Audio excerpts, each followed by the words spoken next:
until we really figured out what was going on. Mm-hmm. But for me, it was like, okay, I healed and then I just stopped taking stuff. And then every time I've had surgeries, I'm on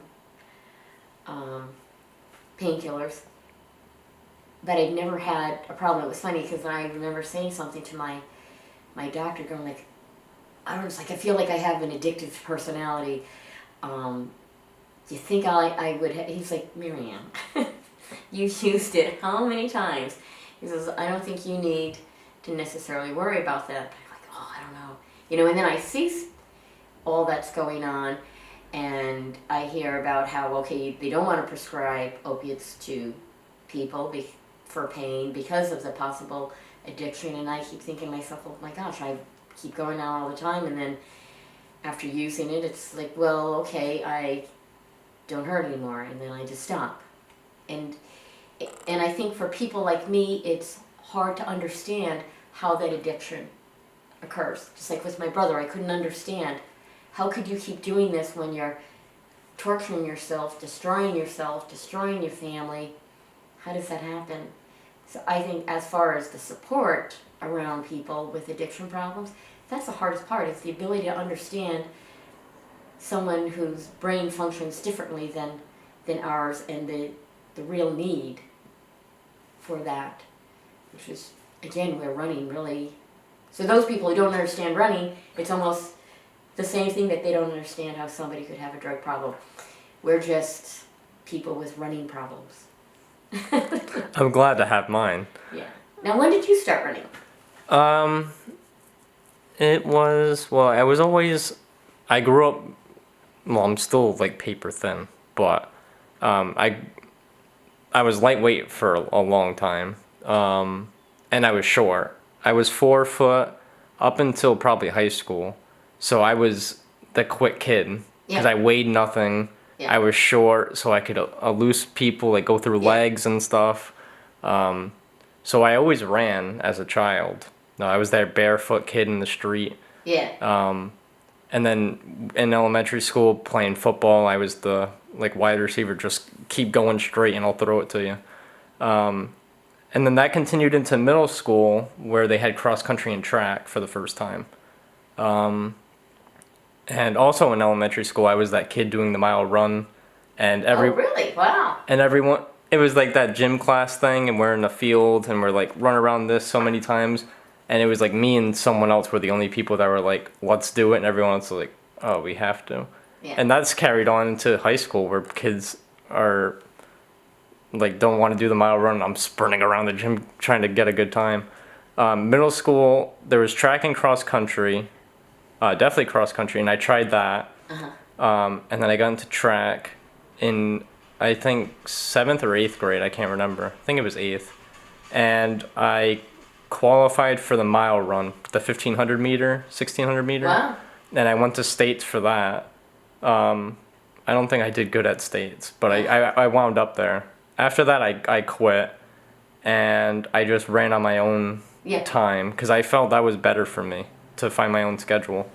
And then high school, I would get to the school at 5, wait half an hour for the gym teacher to come to unlock the doors to the gym, the crappy one, not the good one. And sometimes when he went inside, sometimes he would unlock the gym door, sometimes he wouldn't. So some days I would just sit out in the car, some days I would go in the gym for an hour, then class would start, and that's how my day would start.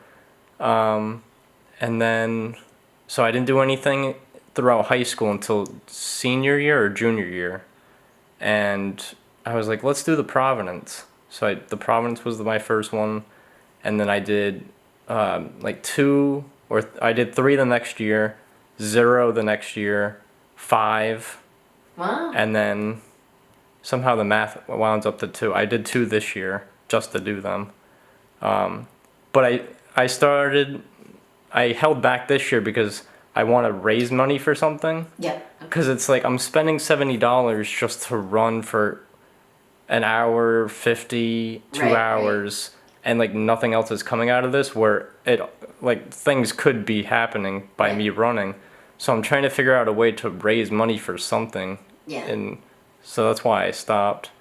Well, a lot of the gray matter races, they only put on races that are because they get hired as a marketing firm to raise money for a particular organization, and so I like that. A lot of Karen and Susan's race, the road races events, part of your registration goes to a charitable organization, whatever that is. So don't feel, especially if you're doing road races and events or gray matter events, you will always be doing something a little bit good. Okay. The craft brew races, though, no, actually they do give some money to wherever the events are held, like at the Fort Adams. There's money that goes into helping in the restoration of Fort Adams.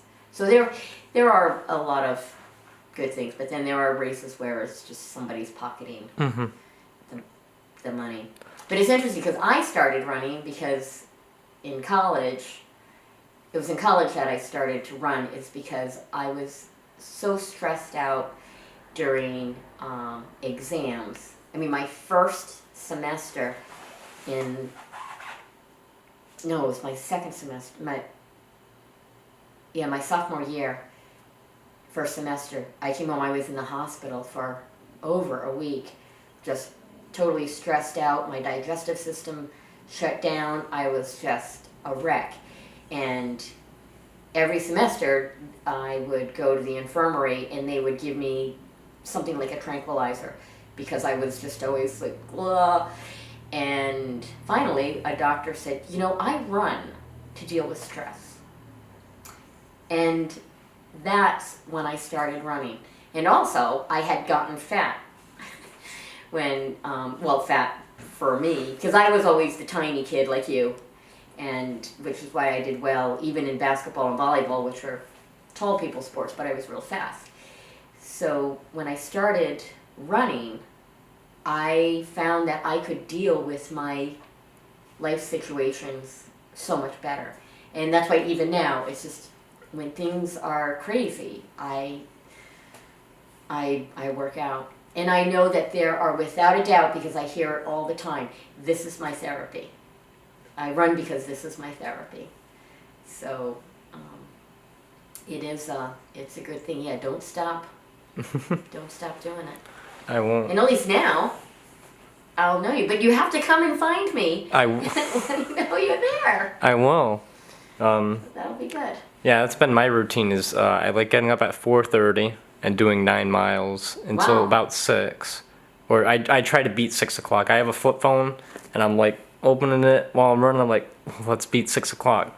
So that's been my routine until it gets cold. I've never done a run in the cold. I've never done a run where it's raining. Out of my 12 half marathons that I've done, it's always been nice weather.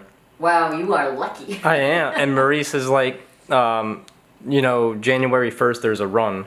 And he's like, let's do it. I'm like, I want to try it. When is that? Because Karen and Susan put on the Hangover.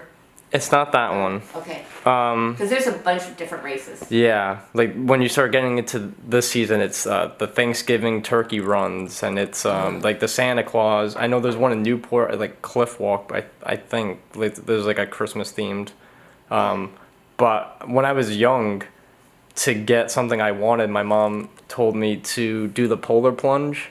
Oh yeah. And I did it, and I stayed. You did? I stayed in there, and I was like, "Oh, this is kind of nice." Probably because I was in shock, it felt nice, but so I'm up for it. I've never tried it, so I'm up.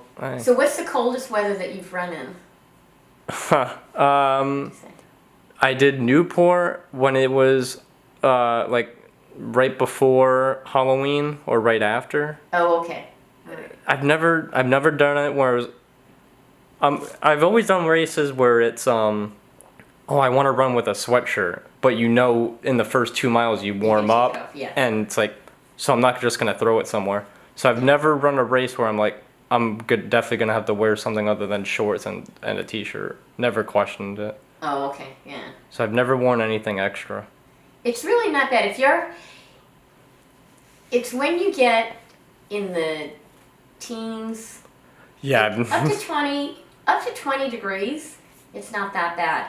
Once you get under 20, and especially if you're running hard, because really cold air can damage the cilia in your lungs.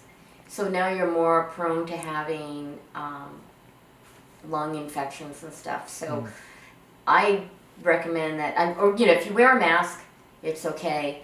Because as cyclists, because you're moving a lot faster, the temperatures, like I won't go out after, well, maybe 35 degrees is the absolute most, because then it's like your fingers and toes get pretty numb. But when I was in college, I rock and ice climbed as well. So like I learned a lot about how important it is to care for yourself in the extreme cold. I mean, I camped out one time and the warmest it got was 10 below. So that was not, That was Vermont? yeah, Hell yeah. yeah. So that's how I spent my winter break. Oh, goodness. In a little tent. But it's been pretty cool. I mean, my journey to getting here, like I said, it's funny when people say like, how did you get your job? It's like I really totally fell into it. Even just the whole thing that, now our basement, I mean, we have, $60,000-$80,000 worth of equipment, that we set up, because some of the races, it's tremendous amount of equipment that we have to do, but it's just because somebody asked us to volunteer one time and we did, and we still do. Like we try to do like at 3 races that we just volunteer for. There's one for gun violence in Providence that we volunteer our time for. We did the Girls on the Run. So different organizations that we feel strongly about, just like with you said, like if you're going to do something, you want it to be positive. So we try to find a way, or we charge a bare minimum. Like I don't charge a fee for me as the announcer, so that we can be giving back, because we feel that doing that in the first place is what kind of got us to where we are. But I applaud you for what you're doing, and hopefully this will help some other folks. Yeah, I'm definitely trying to use Maurice's story to motivate and inspire other people who are going through similar things, and that's what he wants too. You talk to him and he's like a motivational speaker. So. Oh, I know. He's great. But the thing that's hard though is that so often the people who are at their worst are just, they don't want to hear it. But I guess the thing is that if you just keep saying it enough, that at some point they'll go like, oh, wait a minute, maybe they'll show up at a race. I don't know. But now with so many people walking and dressing in costumes and it's themed, and a lot of people, I mean, there are a lot of races now that are just vacation oriented. It's the girls' weekend, because you always see at races, there's a group of girls all the time. You don't see so much with guys, but definitely more with women. And now, because when I was running, there would be maybe 10% of the runners were women. There were hardly any women runners. And my first race I ever did, I won it, but there were four women in it. It's just, so in that sense, I mean, the racing scene has changed tremendously. Tremendously. People are a lot slower, but, because when we would go to a marathon, like I would run,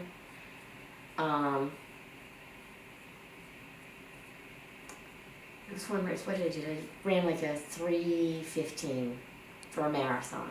And I was on course for a 2:50 and hit the wall big time. But 250 is good. But I was still in like 6th or 7th place for women. So now you very seldom see women crossing the line unless you're at a huge race when you have more world-class national level runners. But I like the idea that more people are running, and it is healthier to not be out there killing yourself week in and week out. So one of the things I do try to do when I start to talk to people a little bit is you have to be careful, because this can become an addiction just like many other things. And the people who say, like, I'm gonna run every single day and it's like, no, it's not a good goal. Like, learning to pay attention to your body. So again, that whole addiction thing, the running can become an addiction too. No, yeah. That should be your next piece that you do. So all right, I'll let you get out of here, and I gotta get